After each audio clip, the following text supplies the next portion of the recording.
Στα χρόνια της δικής μου νεότητας, όταν μπαίναμε σε μια σχέση, λέγαμε τη φράση «θες να τα φτιάξουμε».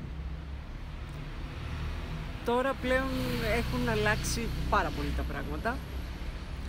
Πολλοί δεν τολμούν να πούν καν την λέξη σχέση ή τι να φτιάξουμε, τέλος πάντων, δυο άνθρωποι, τι μπορούν να φτιάξουν.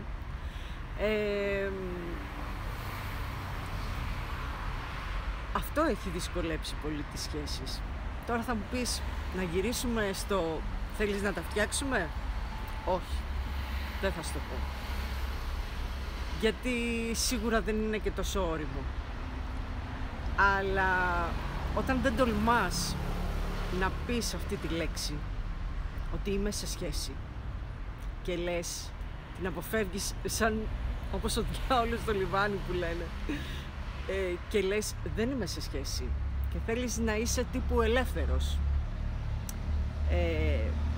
ίσως να νιώθεις και ελεύθερος, αλλά τελικά καταλήγει να μην έχει το αποτέλεσμα που θέλεις αυτή η σχέση, τότε σίγουρα δεν είναι η σωστή επιλογή που κάνεις, να επιλέγεις να λες ότι θέλω μια ελεύθερη σχέση. Δεν είναι τόσο δύσκολο αυτό. Δεν λέω κάτι που μοιάζει με πυρηνική φυσική. Αλλά όταν δεν ξεκινάς από τα απλά